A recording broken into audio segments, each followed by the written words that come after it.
प्रकाश पर्व पर पीएम ने तीनों कृषि सुधार कानून वापस लेने का ऐलान कर दिया। पीएम ने देश के नाम दिए गए अपने संबोधन में यह घोषणा की, जिसके बाद कृषि सुधारों का विरोध करने वाले किसानों ने जश्न मनाना शुरू कर दिया और कहीं नाच गाकर तो कहीं एक दूसरे का मुंह मीठा करा के इस बात की खुशी मनाई। दिल्ली के गाजीपुर बॉर्डर पर आंदोलन करने वालों ने एक दूसरे को जलेबी खिलाई तो सिंघू बॉर्डर पर बैठे किसान भी फूले नहीं समाये। हरियाणा के अंबाला में तो किसान इतने खुश हुए कि एक दूसरे को लड्डू खिलाने के साथ साथ जमकर थिरके।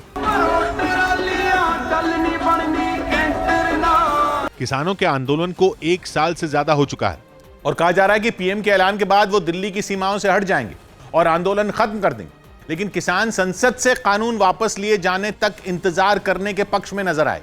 इससे पहले प्रधानमंत्री ने किसानों से आंदोलन खत्म करने की अपील की और यह ऐलान कर दिया कि तीनों कृषि सुधार कानून वापस लिए जाएंगे। हमने 3 कृषि कानूनों को वापस लेने का, रिपील करने का निर्णय लिया है। यह ऐलान करते हुए प्रधानमंत्री ने इस बात पर अफसोस जताया कि वो किसानों के एक तबके को इन कानूनों की खूबियां नहीं समझा पाए। आज देशवासियों से क्षमा मांगते हुए पवित्र हृदय से कहना चाहता हूं, दिए के प्रकाश जैसा सत्य कुछ किसान भाइयों को हम समझा नहीं पाए। पीएम ने साफ कर दिया कि संसद के शीतकालीन सत्र में तीनों कृषि सुधार कानून वापस लेने की प्रक्रिया पूरी कर ली जाएगी। माना जा रहा है कि यूपी चुनाव से पहले ये बीजेपी का बड़ा दांव है, क्योंकि इससे उसे पश्चिमी यूपी में फायदा हो सकता है।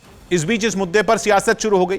कांग्रेस ने इस फैसले को चुनाव से जोड़ दिया और प्रियंका गांधी ने 2 टूक बोला कि कृषि सुधार कानून यूपी चुनाव की वजह से वापस लिए गए। चुनाव आ रहे हैं, उनको लग रहा होगा परिस्थितियां ठीक नहीं है। इस बीच राकेश टिकैत ने ऐलान कर दिया कि कानूनी तौर से तीनों कानून वापस लिए जाने के बाद ही किसान बॉर्डर खाली करेंगे। ये नहीं कि घोषणा करती किसान चले गया, पार्लियामेंट में जाएगा, वहां से इसको वापसी हो लीगली रूप से। किसान एमएसपी और मंडियों जैसे मुद्दों पर तीनों कृषि सुधार कानूनों का विरोध कर रहे थे और सुलह के लिए उनकी सरकार के साथ कई बार बातचीत भी हुई।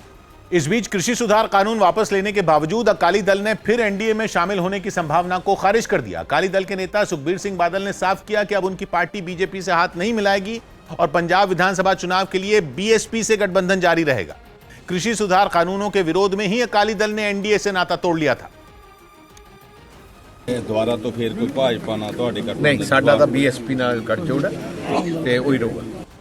सौभाग्य की बात है कि कृषि सुधार कानून वापस लेने का ऐलान पीएम ने देश हित में किया। हालांकि ऐलान करते हुए उन्होंने ये जरूर कहा कि इन कानूनों से किसानों का फायदा होता, लेकिन कुछ किसानों को ये बात समझ में नहीं आई और इसीलिए उन्होंने देश के लिए तीनों कानून कुर्बान कर दिए। वैसे औपचारिक तौर पर कानूनों की वापसी संसद के सत्र के दौरान होगी और किसानों का कहना है कि आंदोलन खत्म करने के लिए वो तब तक इंतजार करेंगे